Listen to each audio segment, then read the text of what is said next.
বাড়ি থেকে একটা পাতুরি নিয়ে আসাতে অনেক উপকার হয়েছে। শুধু ভাত আর এক তরকারি রান্না করে খেতে বসে গেলাম। নমস্কার, আমি স্বপ্না। দেশ এবং দেশের বাইরে যে যেখান থেকে ভিডিওটি দেখছেন, আপনাদের সবাইকে অনেক অনেক শুভেচ্ছা। স্বপ্নাস ব্লগে সবার আমন্ত্রণ। এখন সকাল ৯টা বাজে। আমরা বাড়ি থেকে রওনা দিচ্ছি। গতকাল রাতেই সব কিছু গুছিয়ে রেখেছিলাম। পরনে যে শাড়িটা ছিল ওটা আলমারিতে রেখে যাব, তাই আর ব্যাগে কিছুই ঢুকাতে হবে না। যেগুলি পরে যাব ওগুলি আলনাতে রেখেছিলাম। ঘুম থেকে উঠেই প্রথমে আমি ঘর উঠোন ঝাড়ু দিয়ে হাত মুখ ধুয়ে আসলাম। ভাবছিলাম 7টার দিকে বের হব। তখন উনি বলছেন অনেক ঠান্ডা লাগছে, একটু পরে বের হব। তো আমি বলছি আচ্ছা ঠিক আছে। 8:30 বাজে ওনাকে বললাম, আগে তুমি রেডি হয়ে রাস্তায় গিয়ে একটা গাড়ি ডেকে নিয়ে আসো, এদিকে আমি রেডি হয়ে যাচ্ছি। আমার রেডি হতে বেশি সময় লাগবে না।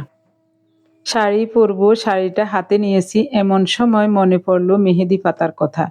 ওনাকে বলছিলাম পাশের বাড়ি থেকে কয়েকটা মেহেদি পাতা নিয়ে আসি। উনি বলছেন না, দেরি হয়ে যাবে, ঢাকায় গেলে আমি মেহেদি পাতা কিনে আনবো বাজার থেকে।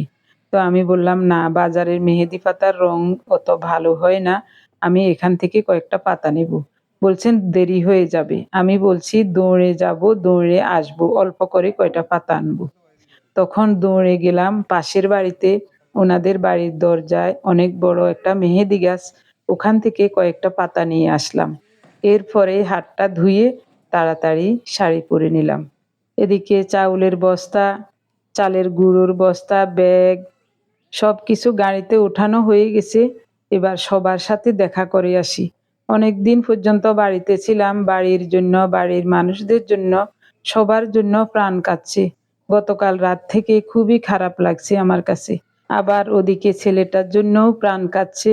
প্রায় 2 মাস হয়ে গেল বাড়ি আসছি, এখনো যেতে পারি নাই। আজকে এটা, কালকে সেটা, পরশু ওটা, এভাবে করে করে 1.5 মাসের বেশি, 1 মাস 20 দিন হয়েছে। অবশেষে আজ সৃষ্টিকর্তার দয়া হলো, রওনা দিচ্ছি। আপনারা সবাই আশীর্বাদ করবেন যেন সুন্দর মতো বাসায় গিয়ে পৌঁছাতে পারি। আমার প্রিয় ভাই বোন বন্ধু স্বজন, প্রতিদিনের মতো নতুন একটি পর্ব সাজানোর প্রয়াস করছি। বাস্তব সব চিত্রগুলি নিয়ে আশা করছি আপনাদের সবার ভালো লাগবে। তাই অনুরোধ রইল, পর্বটি প্রথম থেকে শেষ পর্যন্ত দেখুন।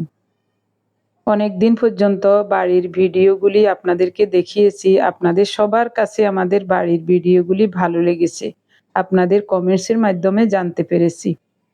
ঢাকায় গেলে অন্যরকম একটা পরিবেশ, ওখানের ভিডিও আপনারা অনেক ভালোবাসেন। 2-1 জন দিদি কমেন্টস করেছেন ঢাকার বাসাটা আপনারা মিস করছেন, বাসাটা দেখছেন না অনেক দিন পর্যন্ত। তো আপনাদের কমেন্টসগুলি দেখে আমার কাছে যে কি ভালো লাগে আপনাদেরকে বলে বোঝাতে পারবো না। আপনারা সব সময় আমার মনের কথাগুলি বলেন।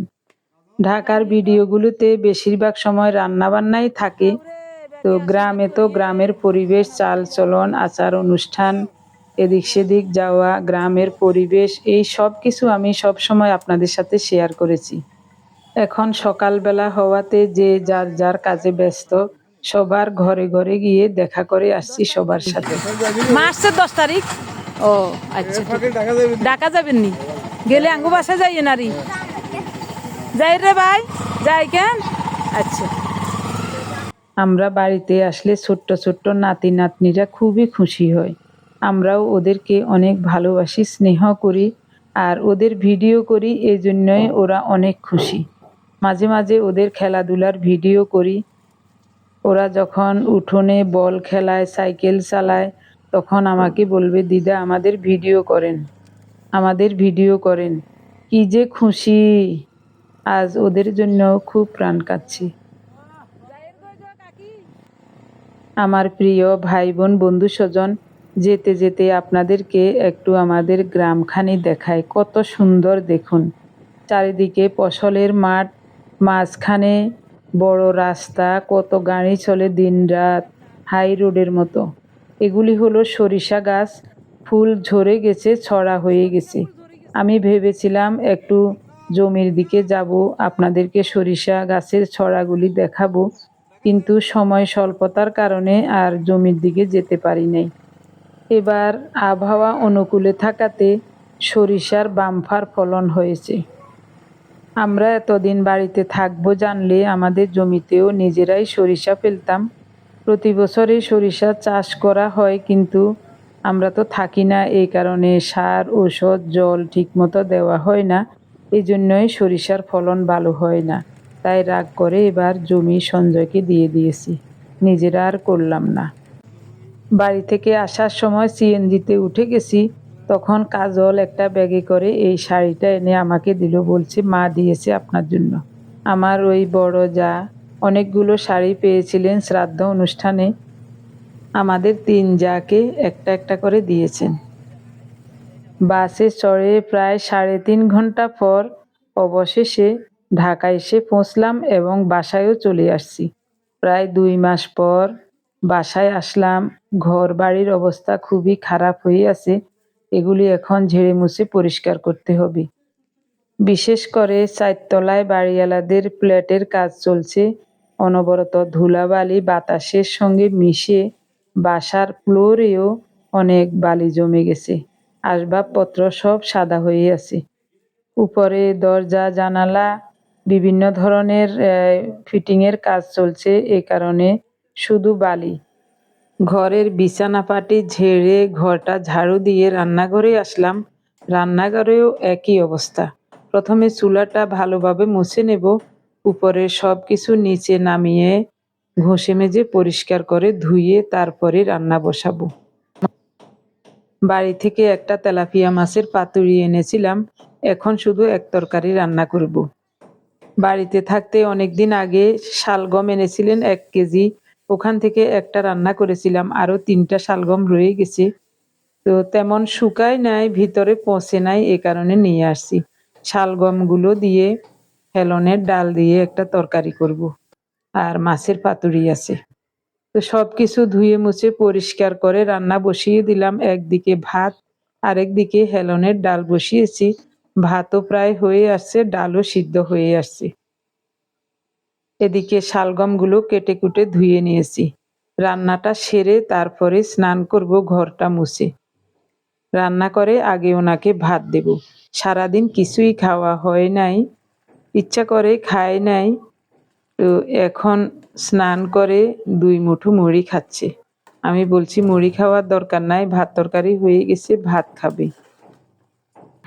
২ মুঠো হেলনের ডাল সিদ্ধ করে লবণ, হলুদ, কাঁচামরিচ দিয়ে শালগম দিয়ে দিলাম। ঢাকা দিয়ে কিছুক্ষণ রান্না করেছি। শালগমগুলো সিদ্ধ হয়ে গেছে। এখন ফোড়ন দেব, এরপরে নামিয়ে নেব। ওই চুলায় পাতুরিটা গরম হতে বসিয়েছি। ৪-৫ দিন আগে পাতুরিটা করেছিলাম। আমার বড় মেয়ে সোমা যেদিন আসছিল আমাদের বাড়িতে, ওই দিনই করেছিলাম। তো পাতুরিটা গোপালদের ফ্রিজে রেখেছি, আসার সময় নিয়ে আসছি। এখন ভালোভাবে গরম করে নিয়েছি।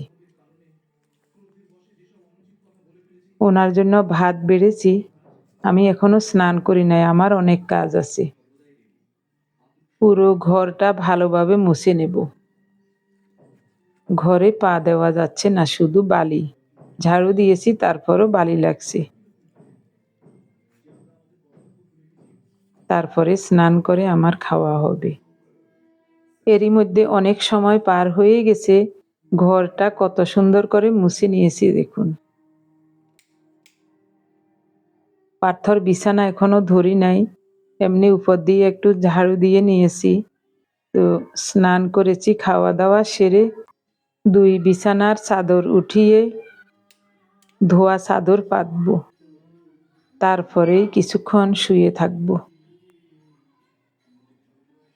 আমরা আসার আগেই পার্থ অফিসে চলে গেছে, আসতে আসতে রাত ৯টা বাজবে। আমার জন্য ভাত নিলাম।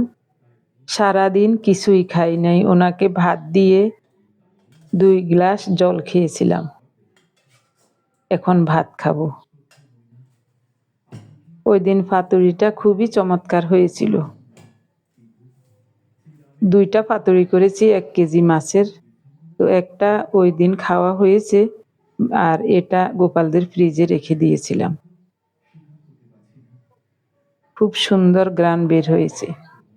আমার প্রিয় ভাই বোন, বন্ধু স্বজন, আপনারা যারা প্রতিনিয়ত ভালোবেসে আমাদের ভিডিওগুলি দেখে যাচ্ছেন এবং ভিডিও দেখে সুন্দর ও গঠনমূলক কমেন্টস করে আমাকে কাজ করার শক্তি এবং সাহস জুগিয়ে যাচ্ছেন, আমি আপনাদের সবাইকে জানাই অজস্র অজস্র ধন্যবাদ, অভিনন্দন এবং কৃতজ্ঞতা।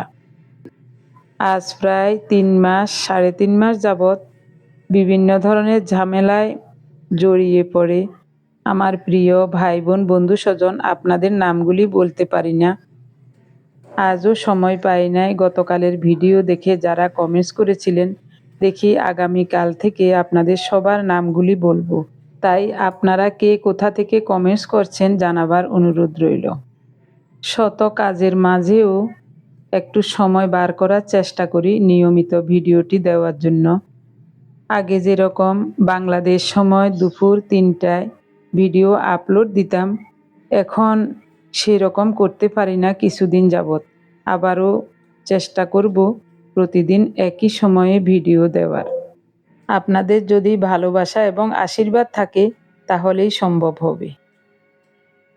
হেলনের ডাল দিয়ে মূলা যেভাবে রান্না করি সেরকমই শালগম রান্না করেছি, খুবই চমৎকার লাগছে খেতে। প্রতিবার বাড়ি থেকে আসলে যেরকম কাজ করি এবার তেমন কাজ করি নাই, কারণ কাপড় চোপড় ধুই নাই। গতবারও বাড়ি থেকে যেদিন আসছি ওই দিন রাত 12টা পর্যন্ত আমি কাপড় ধুয়েছি। রান্না বান্না করে খাওয়া দাওয়া সেরে কাপড়গুলো ধুয়ে স্নান করে রাত 12টায় অবসর পেলাম। এবার সেরকম করি নাই। 1:30টার দিকে বাসায় আসলাম। এরপরে ঘরটা ঝেড়ে মুছে পরিষ্কার করতে একটু সময় লেগেছে। তারপর রান্নাঘরে গিয়ে রান্নাঘরটাও ওইরকমভাবে মুছে নিতে অনেক সময় লেগেছে। রান্নাঘরের জানালার গ্রিল, গ্লাস সব কিছু ঘষে মেজে পরিষ্কার করে পুরো ঘরটাই মুছে নিয়েছি, সব কিছু ধুয়ে নিয়েছি। তো রান্নাঘরেও সময় লেগেছে। এরপরে রান্না করেছি 2 চুলায়। তারপরে ওনাকে খাবার দিয়ে ঘরটা মুছে 2টা বাথরুম পরিষ্কার করে তারপরে স্নান করেছি। এইমাত্র অবসর পেলাম, আজ আর কোনো কাজ করব না। এবার অনেক দিন পর্যন্ত বাড়িতে ছিলাম, তাই সবার জন্য খুব প্রাণ কাঁদছে, সবার কথা মনে পড়ছে। আমার প্রিয় ভাই বোন বন্ধু স্বজন, আজকের সম্পূর্ণ পর্বটি কেমন লেগেছে অবশ্যই কমেন্টস করে জানাতে ভুলবেন না। সবাই ভালো থাকুন, সুস্থ থাকুন, দেখা হবে আগামী পর্বে। ধন্যবাদ সবাইকে।